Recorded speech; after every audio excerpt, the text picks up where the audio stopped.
초등학교 때 교실에서 친구들과 노는 것보다 경제적으로 유익이 되는 지우개 따먹기를 굉장히 열심히 했어요. 지우개를 책상에서 제가 좋아하는 도구가 하나 있었는데 그거로 하면은 대부분 제가 한 방에 상대방의 지우개를 책상 밑으로 떨어뜨려서 제가 이겼어요. 그러다 보니까 지우개가 이만큼씩 늘이 있었는데 쉬는 시간마다 그것을 했던 것 같아요. 그러다가 한 번은 실수를 해서 베개 한 번 실수를 했던 것 같아요. 그 제가 좋아하던 그것을 잃었죠. 그때 그걸 딴 친구가 대번에 제 그걸 반을 자르더라고요. 그것을 그때의 아픔 그게 상처가 되어서 아직까지 저거 내 거였는데 내가 실수를 해서 뺏기고 저게 잘려졌네. 그때 당시에는 보면은 하루 종일 어떻게 하면 내가 좀 더 잘하고 얼마나 제대로 잘 조준을 하고 강하기를 얼마나 잘할까 이 생각을 많이 했던 것 같아요. 그게 뭐라고 지금 생각하면 그 많던 지우개 제가 어디다 썼는지 기억이 안 나는데 나눠주지는 않았던 것 같아요. 별거 아니잖아요. 그런데 그 초등학교 5학년, 6학년 그때에 그게 전부였던 것 같아요. 학교 가서 오늘은 누구랑 할까. 그런데 지금 생각해 보면 하던 친구들만 했던 것 같아요. 그래서 안 하던 친구들도 꽤 많았던 것 같은데 저는 거기에 그냥 목을 메고 정말 열심히 공부하러 가는 것이 아니고 지우개 따먹게 하기 위해서 학교로 갔죠. 그런데 그것을 그때 끝났으니까 다행이죠. 지금 이 나이가 돼서 지금도 그것을 했다면 여러분들 어떻게 이야기하실래요? 요즘은 개성시대라고 특별한 취미 뭐 괜찮겠다고 이야기하는 분도 계실 거예요. 고상한 취미, 옛날에 그 추억을 되살릴 수 있는 취미를 한다고 누군가는 이야기하시겠지만 대부분은 속으로는 바보 같은 사람 그렇게 이야기할 것 같아요. 상담받아야 되지 않을까 아마 속으로 그런 생각을 하실 거예요. 제가 학생의 본분을 잊고 학교에 공부하러 가는 것이 아니고 다른 목적으로 갖고 있죠. 깨어있다, 잠들어있다라는 표현에서 그것은 깨어있지 않았던 모습인 것 같아요. 다행히 어린 시절의 잠깐이었으니까 제가 오늘 그래서 여러분 앞에 그래도 이렇게 설 수 있지 않았을까 그런 생각을 해봅니다. 우리 인생에 있어서 깨어있지 않고 잠자고 있는 인생 목표 없이 살아간다 그런 이야기를 합니다. 시간을 낭비하고 살아간다. 성숙하지 못한 모습이다. 그런 이야기들을 합니다. 신앙생활에 있어서도 오늘 이 본문에서 깨어있으라 깨어있으라 이 명령문을 통해서 우리에게 신앙 영적으로 깨어있을 것을 이야기하고 있어요. 전 세계 교회가 크리스마스를 기준으로 해서 4주 전부터 대림절, 대강절이라고 해서 아기 예수의 오심을 기리는 절기를 보냅니다. 그런데 한국 교회에 계신 교회는 그것을 잘 안 해요. 소수의 교회들만 하는데 저도 안 지켜왔죠. 이번에 설교를 준비하면서 아기 예수님의 오심에 대한 생각을 하면서 이 대림절, 대강절에 대한 것을 좀 해야 되겠다라는 생각이 들어서 처음 사실 저도 목사가 되어서 설교를 합니다. 세계교회가 예수님께서 이 땅에 오신 것을 기대하고 기다리고 또 오셨던 것을 대한 것을 기념하면서 앞으로 오실 예수님, 재림하에 오실 예수님을 고대하는 것 그러한 목적으로 이 대림절, 대강절을 지킵니다. 4주 전부터 하니까 올해는 12월 2일 첫째 주일부터 해서 오늘이 셋째 주일이에요. 그리고 23일 넷째 주일까지 대림절 설교를 그렇게 기다리는 예수님이라는 주제로 가지고 설교를 하더라고요. 크리스마스 하면 여러분 무엇이 떠오릅니까? 크리스마스 하면 떠오르는 것이 첫 번째가 크리스마스 트리래요. 나무래요. 두 번째가 크리스마스 캐롤이래요. 세 번째는요? 세 번째는 뭐였던가? 갑자기 생각이 안 나네요. 세 번째가 산타 할아버지라고 하네요. 그리고 나서 크리스마스 하면 떠오르는 것이 선물, 사랑 고백, 화이트 크리스마스 이러한 것들이라고 합니다. 오늘날 이 크리스마스가 상업주의에 물들어서 본연의 의미를 점점 퇴색화되어져 가고 여러 가지 인간적인 기쁨, 재미 그쪽으로만 쏠리고 있고 물건을 사고 파는 행위 그것이 목적으로 변질되어 가고 있어요. 어떻게 보면 요즘은 잘 안 하지만 옛날에 돌잔치를 많이 했었어요. 돌잔치 가면 제일 고생하는 아이가 누구냐? 고생하는 사람이 돌잔치의 주인공인 어린 꼬마. 막 울고 불편해가지고 낯선 곳에서 많은 사람들이 있는 곳에서 그 아이의 태어난 것을 또 돌까지 건강하게 자라는 것을 기념해서 돌잔치를 하고 있는데 막상 엄마와 아빠와 할머니 할아버지는 오시는 손님들을 챙기기 위해서 바빠서 주인공인 아기는 불편해서 울고 목적이 변질된 거죠. 크리스마스가 오늘날 그렇습니다. 크리스마스의 주인공은 아기 예수님, 우리를 구원하기 위해서 오신 예수님이신데 크리스마스 하면 몰라요, 사람들이. 12, 13년 전에 중국 장춘에 가서 그 대학교 가서 전도를 좀 했는데 그 대학교 학생들이 굉장히 공부를 잘하는 학생들이에요. 중국의 베이징대를 못 가가지고 자격지심이 있는 우리나라로 하면은 서울대 말고 바로 그 다음 서울대 갈 수 있는 실력인데 아차 실수해가지고 못 간 사람들이 가는 대학에 있는 학생들을 가서 전도하는데 크리스마스가 무엇인지 모르겠어요. 제가 물어보는 아이들, 그 학생들 크리스마스가 무엇인지 몰라요. 서양의 절기 그냥 그렇게 이야기하더라고요. 참 안타까웠어요. 그 중국의 그 거대한 인구들이 하나님 예수님을 모르고 그 안에서 살아가고 있더라고요. 오늘날 전 인류가 크리스마스를 같이 기뻐하고 있다 하면서도 예수님을 빠뜨리고 기뻐하는 사람들이 있는데 참 안타까워요. 안타깝습니다. 지난주 금요일날 우리 최 목사님이 설교하신 부분 사도행전 1장에 보면은 예수님께서 재림한 부활 승천하는 사건이 나와요. 거기에서 보면은 예수님께서 부활하시고 이제 승천하시는데 40일 동안 이 땅에 계시다가 승천하시는데 두 명의 천사, 예전 성경엔 천사라고 해도 요즘은 사람이라고 빛이 나는 사람 두 사람이 제자들에게 하늘나라에 올라가신 모습 그대로 1장 10절에 보면 그대로 오신다. 재림하여 오실 것이다 이야기하십니다. 우리 성경에는 예수님의 재림에 대해서 굉장히 강조하고 있어요. 저와 여러분 이 땅에 오시는 예수님에 대해서 재림하여 오실 예수님을 정말 기다리고 살아가는지. 데살로니가 교회에 문제가 생겼어요.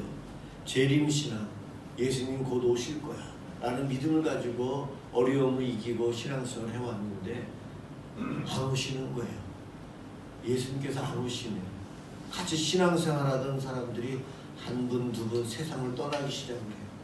그러면서 예수님 재림 전에 이 세상을 떠난 저분은 천국을 갔을까 못 갔을까 그러한 의문이 생기면서 이 데살로니가 교회에 혼란이 오기 시작을 했어요. 그래서 바울이 편지를 썼어요.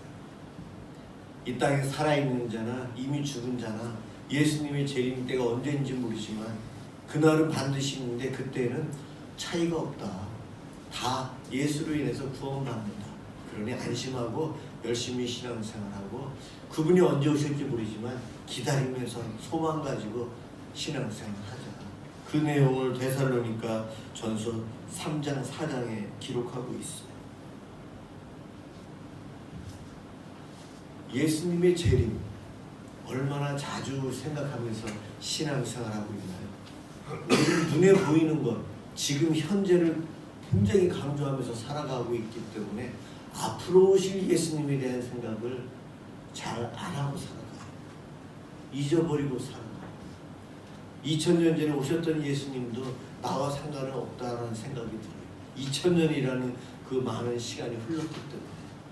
그러다 보니 예수님에 대한 생각보다 현재의 만족, 현재의 즐거움에 더 집중하며 살아가요.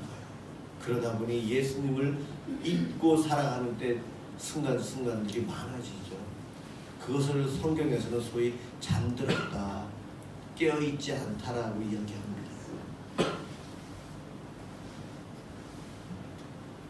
오늘 본문은 사실은 제가 24절부터 읽어야 되는데 너무 길어서 35절부터 읽었어요. 24절부터 37절까지가 재림하여 오시는 예수님에 대한 이야기가 나와 있습니다. 24절부터 27절까지는요, 우리가 조금 전에 교독은 성시교독을 한 내용이 나와 있습니다. 우주의 대변혁이 일어나요. 예수님께서 재림하여 오실 때 일어나는 현상은 해가 어두워지고 달이 빛을 잃고 별들이 하늘에서 떨어지고, 우리 예수님은 구름 타고 다시 이 땅에 권능과 권세로 영광 중에 오신다. 우주의 대변혁이 일어나는 순간들이 있을 텐데, 그런 것을 보면은 재림하여 오시는 예수님이 곧 오신다는 것을 너희들은 알아야 된다 이야기하십니다. 그리고 28절부터 32절까지는 무화과 나무 비유를 하면서 무화과 나무에 잎이 나고 그러면 여름이 온 줄 알아라. 그리고 예수님이 재림하여 오시는 그때는 언제인지는 모른다. 천사도 모르고 예수님 본인도 모르고 아버지만 아신다 이야기하십니다. 오시는 건 확실한데 그때는 정확하게 모른다라고 표현이 되어 있어요. 여러분, 올 2018년 우리가 지금 사는 계절이 겨울이죠. 겨울이 언제 왔죠? 아시나요? 가을은 지난 거 확실하죠. 근데 언제부터 몇 월 며칠 몇 시부터 우리가 겨울이었습니다. 잘 몰라요. 그것처럼 우리는 추워졌기에 겨울이 온 옷을 알고 두꺼운 옷을 준비했고 두꺼운 이불을 꺼내고 난방 준비를 하고 김장을 준비를 했어요. 그래서 겨울을 지금 저희가 맞이했습니다. 이것처럼 예수님의 재림이 그렇다는 거예요. 언젠지는 모르지만 그 징조, 그때는 어느 정도 우리가 짐작할 수 있다는 거예요.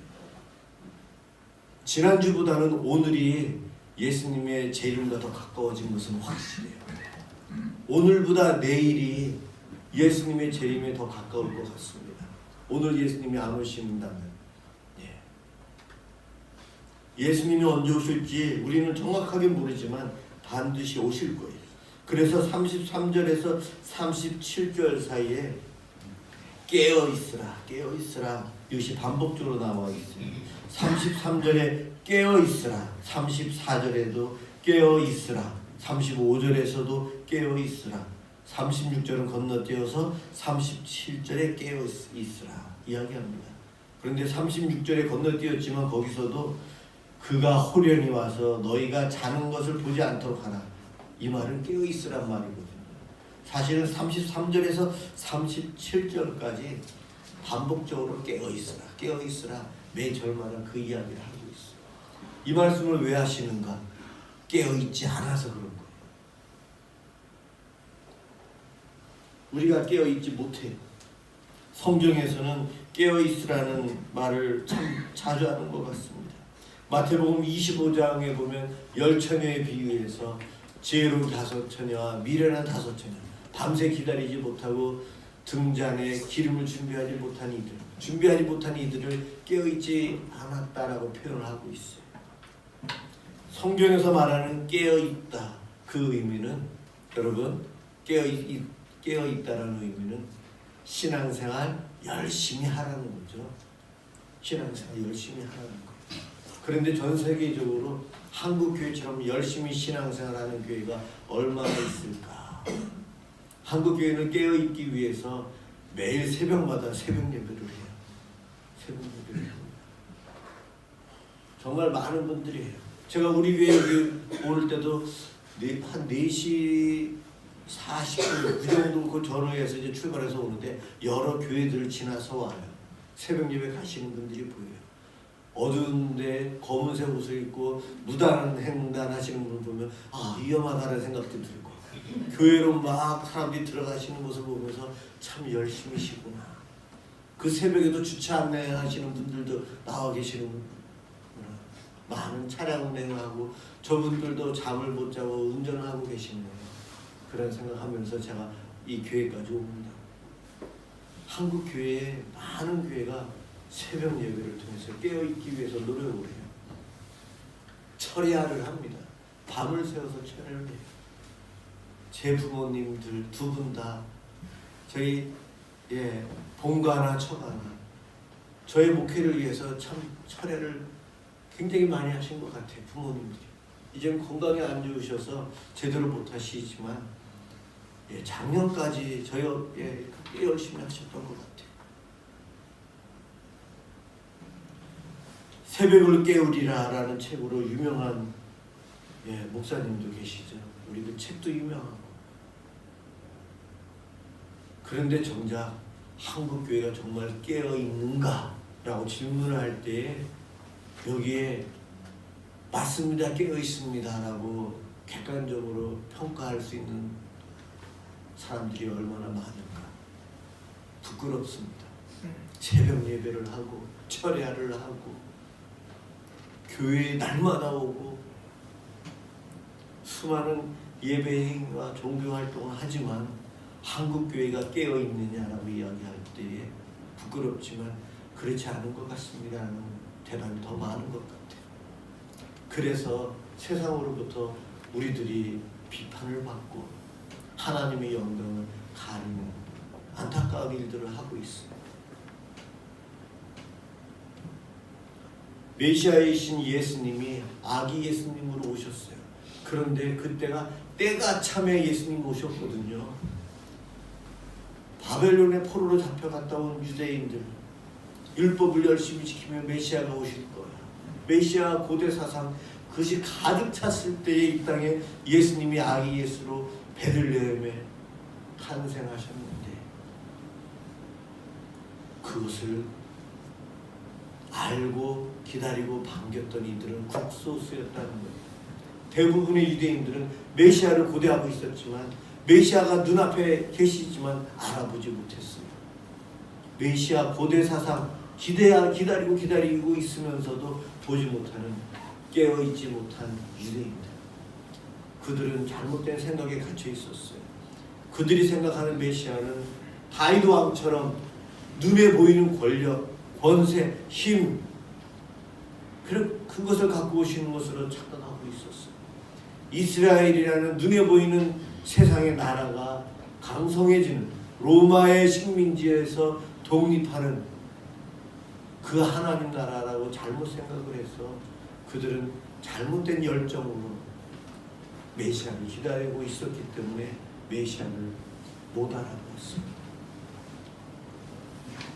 오늘날 열심히 신앙생활하고 있는 저와 여러분, 우리의 열심도 당시 유대인들과 비슷할 수 있어요. 우리가 그 초림하시는 예수님 그때에 그곳에 있었더라면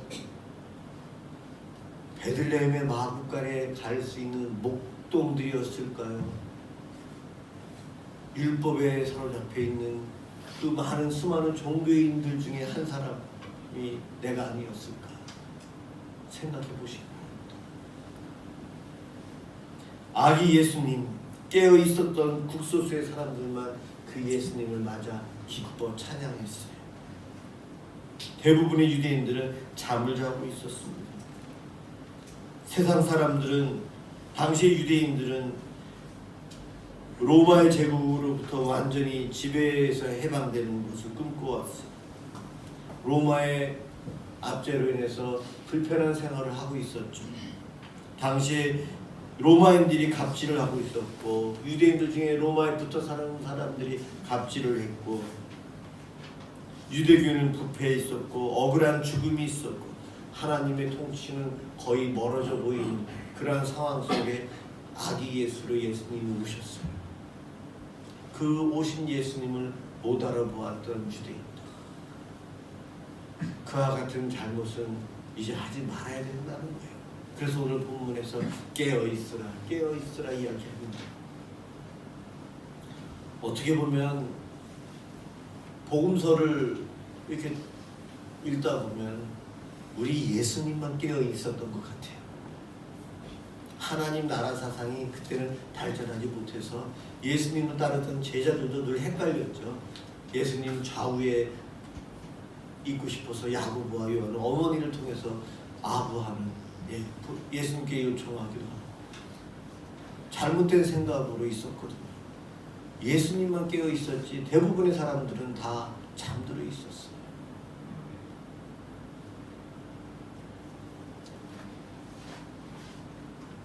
어렸을 때 제가 지우개 따먹기 하듯이 여러분들은 아마 구슬치기나 딱지치기나 고무줄놀이 이런 것들을 어렸을 때 많이 했을 거예요. 그때 당시는 그게 전부인 줄 알고 거기에 우리가 열심히 했었잖아요. 그런 것처럼 오늘날 우리가 이 땅에 살면서 별것 아닌데 중요한 것을 착각하고 열심히 살아가는 잘못된 열정으로 살아가는 모습들이 있어요. 제가 초등학교 5, 6학년 때는 그 지우개가 전부였고 학교도 공부하는 거는 안중에도 없었어요. 오늘날 그 지우개와 구슬과 딱지가 무엇으로 변했냐? 물질, 돈이에요. 하나님 나라, 영적인 것은 관심이 없이 딱지와 지우개와 고무줄놀이, 그 눈에 보이는 그것이 우리는 지금 돈으로 바뀌어 있는데 그것에 열심을 내고 살아가기 때문에 하나님, 재림하여 오시는 예수님, 하나님 나라에 대한 생각은 내 머릿속에서 점점 멀어져가고 사라져가고 있다는 거예요. 요즘 한강에서 1년에 한두 번인가 그 멍 때리기 시합을 하는데 그것이 건강에 좋다고 하잖아요. 예배 시간에 와서 멍 때리고 있으면 어떨까요, 여러분? 잠자고 있는 거예요. 그렇죠? 잠자고 있는 거예요. 신앙생활 20년 하지만 멍 때리면서 신앙생활 해올 수 있어요. 아니면 유대인들처럼 잘못된 생각으로 열심히 하지만 그 열심히 어렸을 때 딱지치기, 지우개 따먹기에 열중하던 그 모습이 지금까지 오는 거 있다는 겁니다. 물질만을 쫓아서 살아가는 내 모습, 그것이 영적으로 우리를 잠재웁니다. 그러면 어떻게 하면 우리가 잠에서 깨어날 수 있을까? 로마서 13장으로 좀 뛰어가겠습니다. 로마서 13장 11절에 보면 이런 말씀이 나와요. 또한 너희가 이 시기를 알거니와 자다가 깰 때가 벌써 되었으니 이는 이제 우리의 구원이 처음 믿을 때보다 가까웠습니다. 주님의 구원이 가까웠대요. 그래서 깰 때가 벌써 되었다. 로마서에서 이야기합니다. 바로 정신 차리고 깨어 있어야 된다. 정신 차리고 깨어 있는 방법이 로마서 13장 12절에 밤이 깊고 낮이 가까웠으니 그러므로 우리가 어둠의 일을 벗고 빛의 갑옷을 입자. 13절 낮에와 같이 단정히 행하고 방탕하거나 술 취하지 말며 음란하거나 호색하지 말며 다투거나 시기하지 말고 14절 오직 주 예수 그리스도로 옷 입고 정욕을 위하여 육신의 일을 도모하지 말라. 이 로마서 13장에 있는 말씀에 보면 깨어 있다라는 표현은 세 가지로 이야기합니다. 방탕하거나 술 취하지 말라. 두 번째는 음란하거나 호색하지 말라. 세 번째는 다투거나 시기하지 말라. 이렇게 표현하고 있어요.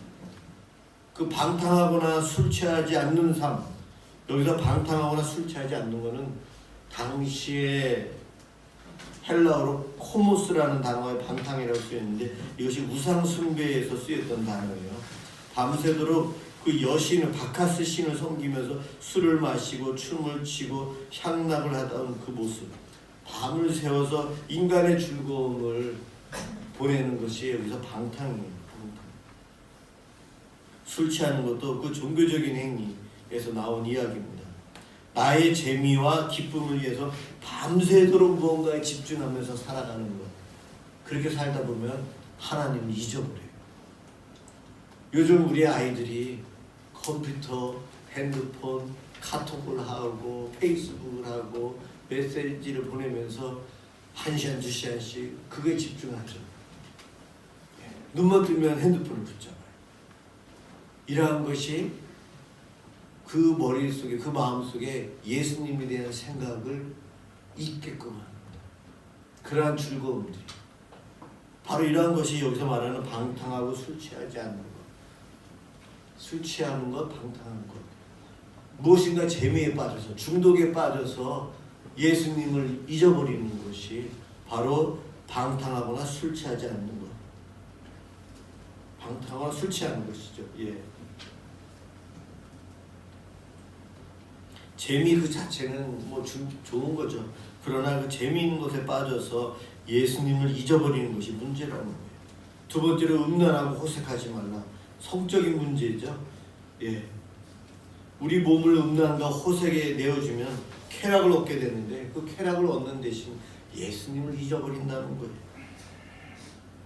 그래서 조심하라는 거고, 세 번째로 다투거나 시기하지 말라. 여기서 다투거나 시기하지 말라는 개인 대 개인의 다투거나 시기하는 그 문제가 아니에요. 좀 더 넓은 의미.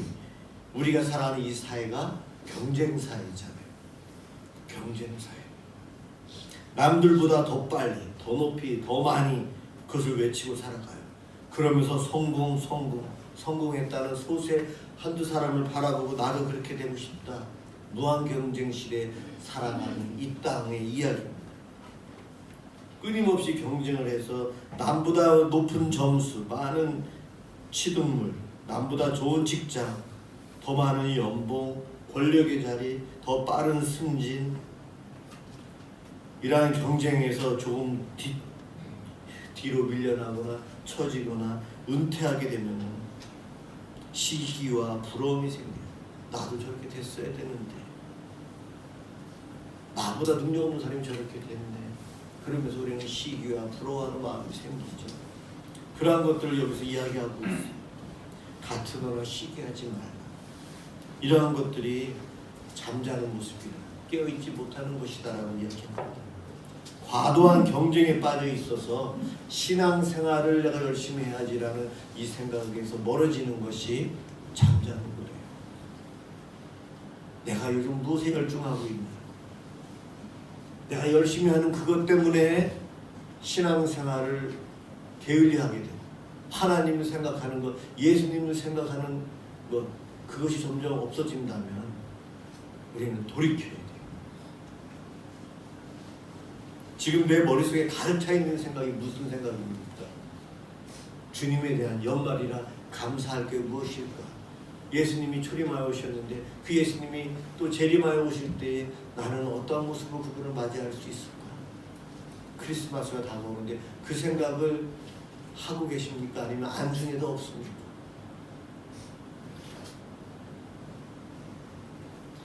나는 왜 예수님을 기억하지 않을까? 나는 왜 다시 오시겠다는 예수님의 약속을 잊어버리고 이 땅에서 다른 열심으로 살아갈까? 무엇 때문에 바쁜가?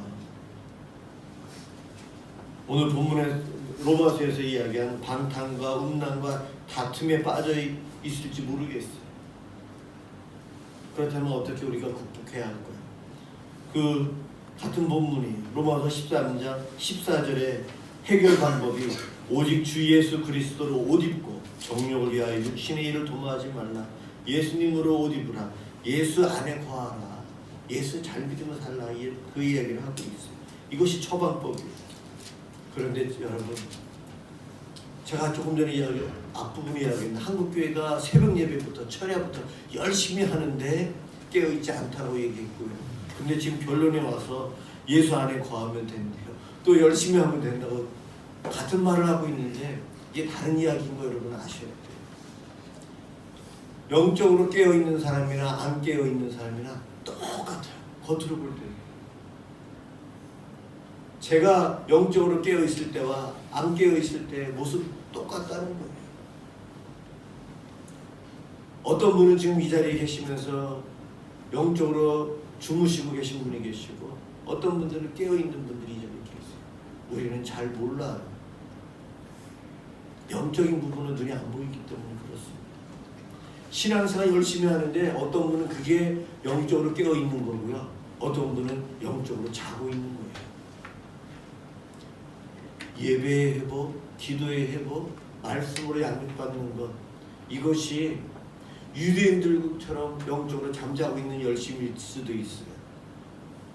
그런가 하면 바르게 영적으로 깨어 있어서 날마다 신앙에 성숙하는 모습일 수 있어요, 여러분. 그것은 자기만이 알 수 있어요. 하나님이 알지. 우리는 나중에 열매로 알 수 있죠. 현재는 잘 몰라. 서로의 모습에서. 하나님과의 교제, 하나님 나라를 위해서, 예수님을 닮기 위해서, 앞으로 재림하여 오실 예수님, 구름 타고 오신다는데 내가 어떠한 모습으로 그분을 맞이할까? 이 생각을 조금이라도 더 하실 수 있다면 우리는 깨어있기 위해서 노력하며 사는 모습이에요. 초림하여 오실 때에 우리 예수님 참 불쌍해요. 많은 사람들이 못 알아보아서 고작 예수님의 부모님과 목동들만 그 태어나는 날 아기 예수를 보고 반겼어요. 그런 일이 일어나지 말아야 되죠. 저와 여러분들은 깨어 있어야 됩니다. 깨어 있기 위해서 신앙생활 열심히 해야 되는데 그 열심이 유대인의 열심이 아닌 정말 영적으로 깨어 있는 열심으로 살아갔으면 좋겠어요. 내가 깨어 있나 아닌가 점검할 수 있는 방법은요, 기쁨, 감사, 소망이 속에 있느냐 없느냐 그거로 판단할 수 있어요. 오늘 예배 드리는 것이 기쁨이 없으면 영적으로 자고 있는 거예요. 헌금을 드리면서도 감사가 있는가. 지금 어려움 속에 살아가고 있지만 그래도 주님으로 인해서 내가 회복될 거야라는 소망이 있는 분들은 그 어려움 속에서도 깨어있는 분들이에요. 깨어있으라, 깨어있으라. 오늘 본문에서 강조하고 있는데 우리 모두 영적으로 깨어있어서 이 땅에 다시 오실 예수님을 기뻐하지 않은 그런 축복을 누리시길 주님의 이름으로 축원합니다. 기도하겠습니다.